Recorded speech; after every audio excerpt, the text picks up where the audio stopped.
Hello and welcome to Wait, It Gets Better, the Improvisational Storytelling Podcast, where every week, each one of us goes back in time and talks to a famous author and gets a groundbreaking idea. I'm, of course, Levi. I'm Reed. And I'm Seth. And we are here to tell you a story. I'm going to give a little bit of a recap. I believe we said that this was going to be the capstone episode for this series. Well, since I've got a happy ending, that would be good. Yeah, it makes sense that it should be. So this is a sequel to the previous series we were doing called Illegitimate Wizards.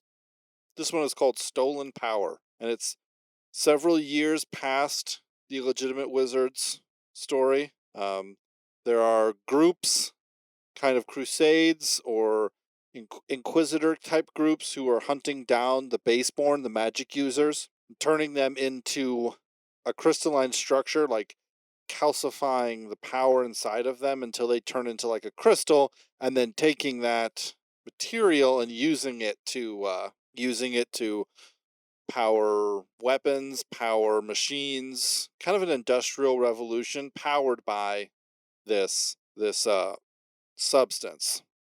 Let's see, we were introduced to the economic system, which was the eyes of the baseborn, kind of like coins, crystalline eyes.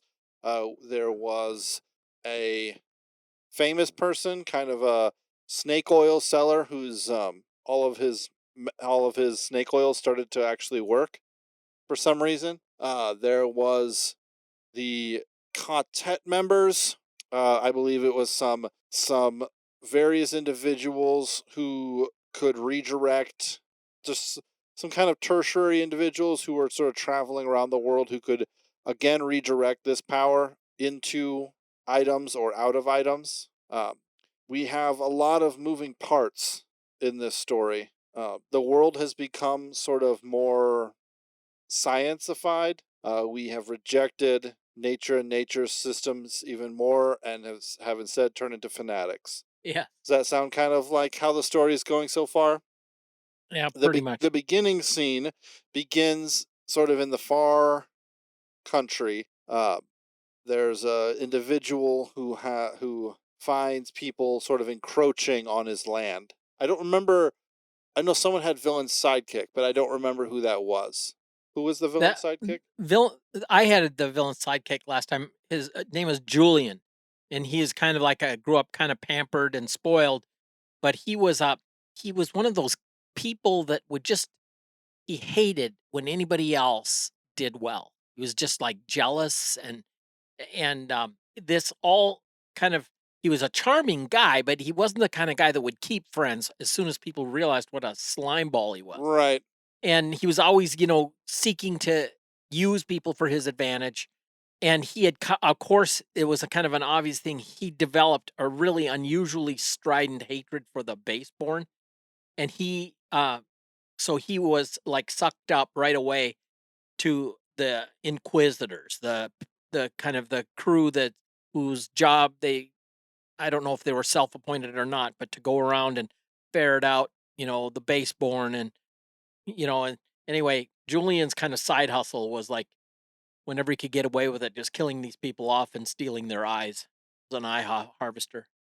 Right, and I think we determined that the villain, because this guy's the villain's sidekick, was going to be, it makes me think of like the Children of Light from the Wheel of Time series. Kind of like these crusaders, kind of like these people who say that they're in it to rescue people and to save people from the evils, but things have gone farther along than even they could sort of keep up with. Yeah. Yeah. So we create a really good basis for the system and a beginning scene. So what I'd really like to see is us create a decent hero and then how the story progresses. So what story elements did you guys have? I have happy ending. I have wild card. I have unique weapon. Reed, I want to hear the happy ending. Okay, I'll just sling it, but You think that's Do you what we have not to do you do? not have anything for the happy ending? Well, yeah. I just thought it'd be more fun to kind of adapt as I went along and hear what you guys say and then get into the story and roll it along. You want me to just throw it out? I don't know. Yeah. Yes. I feel like it'd be good to know where we're gonna end up. Well, the way I see it is Pilgrim, of course, has been kind of this monkish kind of guy. Everybody assumed him to be baseborn, but he was not. But he's one of these people that can channel the power into an object. Right. And his kind of like a an acolyte of his, so to speak, is this Evan, part of the quartet. And you know, he's like he could do some stuff, some healings, and he was able to seal his power, but had a relic that he could call on and for healings and stuff like that. Right. And then he following him around was guy people everybody called him Lawman.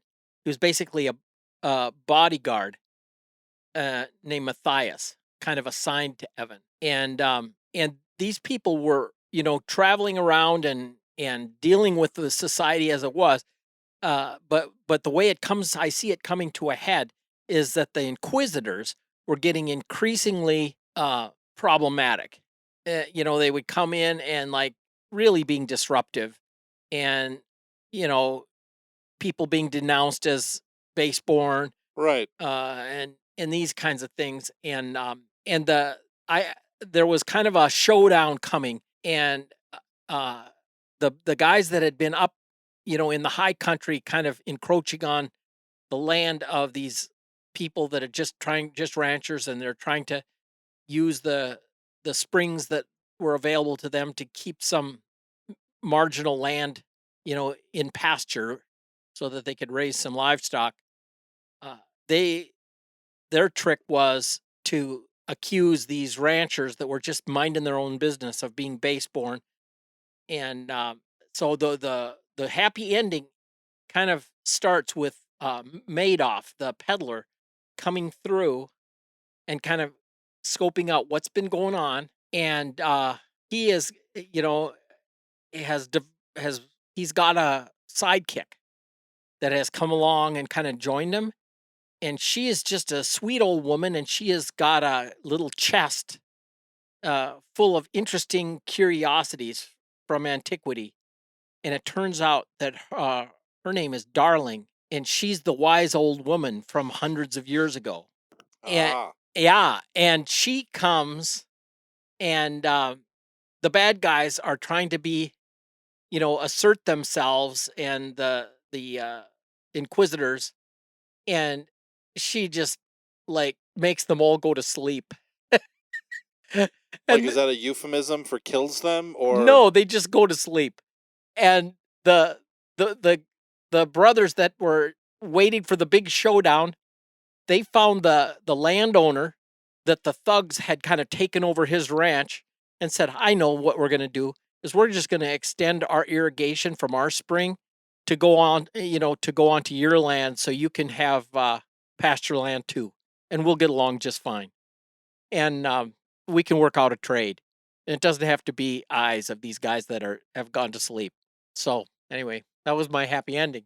But all right. I just thought bringing Darling back would be fun after 1500. Yeah, for sure. I have this kind of idea as I'm hearing this that the whole world, that even during the previous books, the world was very small. As in there was some great destruction, some great disease, something. And then now after this, in this book, the world's even smaller. You know what I mean? Yeah. Kind of like, I'm trying to think of how this would be. It's kind of like I don't know. Oh, honestly, feeling kind of tapped out for this story. I Um, I really like the whole like fervent inquisitor sort of nature. That's like really good to work with. I really like that a lot. You know, I just don't know. So the unique weapon is a pistol. It looks like a revolver, and it uses up how it fires. is it uses either you can load it with the crystalline structures from that are derived from baseborn's bodies, or if you are baseborn yourself, it uses up your ability. So if you use it too much, then you actually lose the ability to sort of channel any element at all. And it's like an old piece, made before our current technological revolution. It's something made before the Dark Lord of the previous books, so like 10,000 years ago. And I think that the bodyguard has it. Oh yeah, I like Matthias. He that was kind of a fun character that Yeah. Seth introduced us. And he's a baseborn, but he's a baseborn of only spirit. Okay. So he shoots spirit bullets at people. So we'll jump in with the wild card here. And by wild card, it's not exactly any particular story element. I guess it'll kind of, which I think it's kind of, fun that Reed brought Darling back in. Right. Because part of the wild card is that Pilgrim is the wise old man from the last one.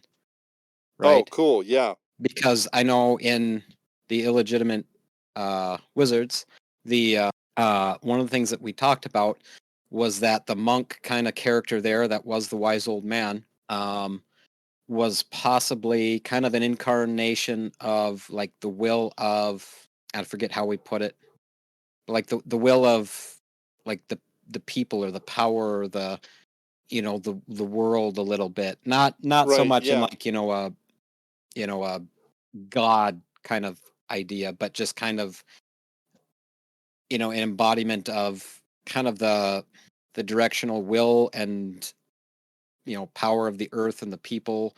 Yeah, And that's for kind of sure. why he would go around and almost like kind of like trying to bring a balance where you had like in the other time you had this system where you had the baseborn kind of monopolizing on all the power, and then you had the people wishing and praying and having the faith for something to be done, but all the power was contained by these other people, right? And so he would then reharness that power into their little relics, as you would call it, to bring back an access for the people to have an access to that power again. And I think that is what he is. He's just kind of the a physical embodiment of of really what the power is, right? And so when he would have crystalline back in the other one, like it was just that husk or that shell that would have crystalline, and he would have then reformed into this other individual who now is like kind of now in an era where all these baseborns are being hunted. He's actually then like turning it off. So one, it's kind of coming in and reverting back again, in a sense, saving these people's lives by sealing their power off. And in Right. some of these cases, again, just like he was before, putting it into different relics, putting it into different things that then are, more easily accessed by, any individual instead of being, monopolized or concentrated on, the individual. And part of the wild card, what I think, I'll throw this idea out there, but that as far as like the Dark Lord from before, I mean, we look at this, the five, mages who would have rose up, would have had, they weren't great people. I Right. mean, right? From a certain perspective, they stopped this, Dark Lord. And if the Dark Lord, was basically bringing about something like this, harnessing some of this power to make, the golem, these different, technological advances, to some degree, was that, could have that been seen as, let's say, something where he was, harnessing the power that would then be useful to the other people, where then you have these, these five wizards that originally rise up and put him out because they're trying to hold on to that power for themselves to keep. Right, so all of history could be rewritten or re-understood at least. At least from a certain, yeah, from a certain point. Whereas, and it may be from a certain point, they weren't, I'm not trying to say like they were the villains either, But what did kind of rise out of that was then they had the schools, and then the baseborn were all, the kind of central people in all the government holding all the power. And then that was the villain's, kind of plan in the last one, was to, reconsolidate that power back into kind of an elitist class of those individuals that then would be able to kind of recycle it back, inside of their own bloodlines, inside of their own, control structure. Right. What we could say this story is like this could be either the last story in the book or the prequel to the books before it, you know? It's like you need to have spring, you need to have fall, but no one considers fall evil, but you might consider fall evil if you're the trees or the leaves. Yeah. You have to have winter, and winter isn't evil, but you have to consider it evil when you're in summer. And, this whole thing could be there's a choice that you can make, and you're always going to get the same choice. You're going to get the same choice later, and you've already gotten the same choice earlier. And there's little corrector things, but maybe this time around, the Dark Lord is the one that everyone hates, that was that time around. Where this time around, Pilgrim successfully collects all the power to himself and disperses it, Yeah. And who knows what'll happen next time around. But that's like, this I don't know. I've been thinking a lot about Wheel of Time. Yeah. So I've been thinking a lot about things, history happening in cycles and recycling over and over and over again. Yeah, like I think about all these machinations of power and control and all this, and the Shan Chen coming from over the sea, and the you know the Forsaken, letting loose their Murdoll and their uh their Trollocs, and all this, and like kind of like the center point is like just some people growing tobacco and sheep out in Two Rivers, or hobbits, growing a little Right. long bottom leaf Right. down in the Shire, brewing some nice fine beer, just kind of like, can't we all just like repair back to a place where people were just living life, working hard, proud of what they're doing, and seeing to the well-being of their neighbors? Right. And maybe the story is that yes, you can for a bit. Yeah. You know, you can set everything right, but everything's going to immediately start toppling off, Right. you know? There's one other thing that I thought of too, with you were talking how, let's say, the world keeps getting smaller with each alliteration. Right. So maybe, so one idea here, I'm pretty sure you guys have come across some of like simulation theory, right? Vaguely. Vaguely. Yeah, what is it? Oh, so basically, it's the idea that we live inside of like what would be like a virtual reality game, like the Oh, a Matrix. simulation. Yes, I thought you Yeah, said simulate. a simulation. But No, you no, said yeah, a simulation. yeah, simulation theory. So basically, it'd be Yes. like the Matrix, right? Hmm. However, in this case, one of the ways to look at it would be if we're here, right, and we're stuck here for some reason. And if you want to mix some of that with like some of the ideas that you generally associate with, like leaving this construct and your soul's weight against the feather, and then if you're, in some of like the Right. ancient times, it was like, Right. if you were good enough, you got to ascend, right, to another world or to the higher heaven, right? But or you were sent here to fix a character issue, and then you're brought it. Maybe something like that is what's happening. This place would be something like that, and as, let's say, each iteration of it like comes and goes, so many different people that, let's say, choose the right thing, sacrifice themselves, give up themselves for others, you know like kind of choose the right things, and as this keeps recycling, each time it recycles, the the people that are in this, or trapped in that, that form of reality, as it keeps getting recycled, each different person is kind of like, so in one case, they might get reborn in as a baseborn and have to choose, to use their power for good and not for evil. And then, one alliteration of it, the baseborn, might choose to do, the benevolent thing, Right. and the whoever is kind of taking the place of the, what do you call it, like the Dark Lord, or that figure is like using what, like his intentions for evil, and these people have to do the right thing and they like take him out. And sometimes it's the other way. And Right. as, let's say, more and more times this cycles through, there becomes less and less people. And so then, like that's why last time there was 5 towers, right? And maybe this time there's only 2, right? Because there's only 2 left. Okay.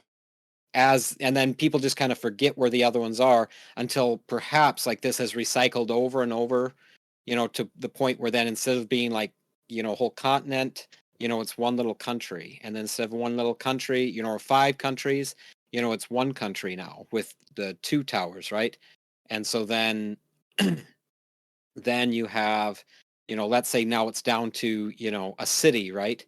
And then it, keeps getting smaller, scale, as there's actually less and less people in here until they've all, let's say, had that chance to choose what was right. Does that make sense? Yeah, so we just invented purgatory, basically. Yeah, basically. What's this purgatory? I think we should see if we can, what's that, patent purgatory. I mean, it's such a Patent the cool word. sounding word, purgatory. I bet no one has ever thought of this before. Yep, this is a This is a brand new idea, brand people. new concept, Seth. I kind of like that idea. I'm trying to figure out how that'll fit in with Reed's happy ending, because it's kind of, Reed's happy ending is kind of like, makes me kind of think of the last battle. Okay. Where the bad guys aren't necessarily like killed or removed from the board. Yeah. They go into the stable, Hmm. but they're blind and they're sitting around a table full of food, but they say it tastes like, rotten meat, and they are fighting, and it's just like they're just right there. There they are, the bad guys. Yeah. You know? Mm-hmm. You're talking last battle from the Chronicles of Narnia. Yeah. Yeah. So maybe that same kind of thing happens. Yeah. Like the heroes, maybe the villain. Maybe this is all either the villain or the villain's sidekick's journey Mm-hmm. to the end. Yeah. And so they're there, and all of their enemies are standing around and kind of moving off towards a better and brighter country over the hill, and the villain is just there, and all of his fanatical miscreants are around him, and they're all mad and irritated, and they just like slowly begin to kind of fall asleep. Mm-hmm. And that could be fall asleep as in get lost, that could be lots of things. And Darling's there, and the villain makes some choice, and if that choice is that he is going to go around again, or that he's going to drop his weapons on the ground and be done. What do you guys think of that for a story? I think it's a good story. Yeah. Just saying Asher's neighbor, say I'm really appreciating this, because with this irrigation ditch coming along this ridge, it'll water down my whole pasture land here. Like, how could I ever repay you? He said, don't worry about it.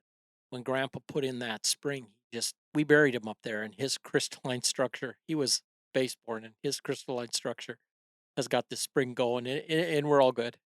It's all good. Yeah, but not in so many words and a little bit more eloquently. Yeah. Yeah.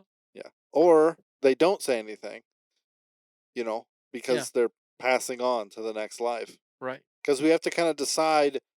I like the idea of it being the villain, I like the idea of it being the villain. Kind of like how in the last battle, in C.S. Lewis's The Last Battle, there was that one general who had followed The Veshta. Tizrock. Yeah. Yeah, who had followed his pagan god, Right. right, with love and devotion.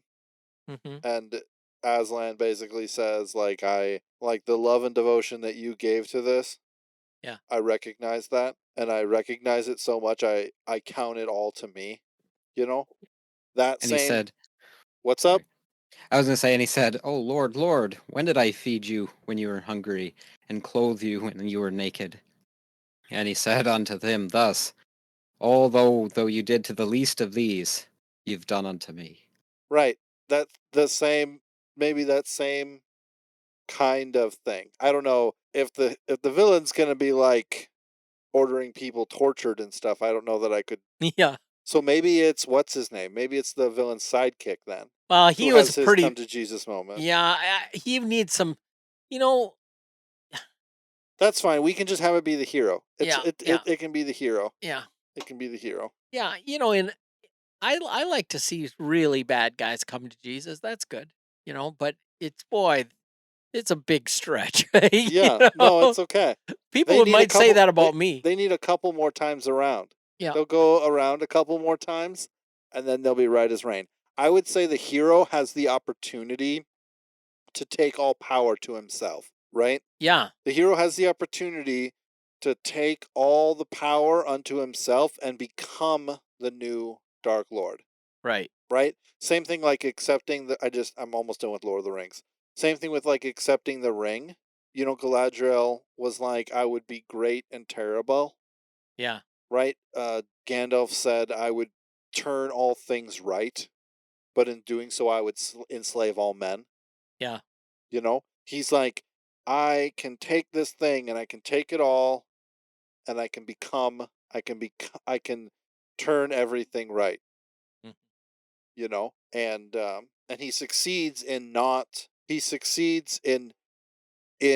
that's an interesting idea. He succeeds in not ordering everything to himself. Mhm. And by doing that, he breaks the power that the Inquisitors have against him, right? Right. Because their doctrine is that given power, everyone will accept and become corrupted by power. Yeah.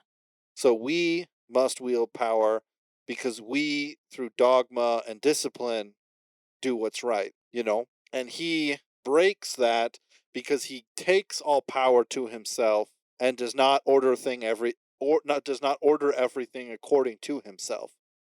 Right. He does something else. Cool. Maybe he puts it all back in the earth or something like that. And that kind of ends his life. Not ends his life like kills him, but ends his sort of cycle through the system and allows him to move on while putting to sleep, doing air quotes, putting to sleep the powers of the Inquisitors and the Crusaders, Mhm. putting to sleep as in confusing or disorienting, and in some cases putting to sleep. Ladies and gentlemen, thank you so much for joining us for this episode of Wait It Gets Better. I'm going to call this episode Back from the Brink. I was feeling kind of tired at the beginning. Didn't feel like it was going well, but I feel like we ended strong. If you like this episode, please let me know. Send me an email at waititgetsbettercast@gmail.com or at me on Twitter at @getsbettercast. If you have any cool ideas for stories that you want us to use, send us an email. Add us on Twitter. We will probably use it, although we'll probably twist it to our own awesome ends. Thanks so much. See you guys later. Bye.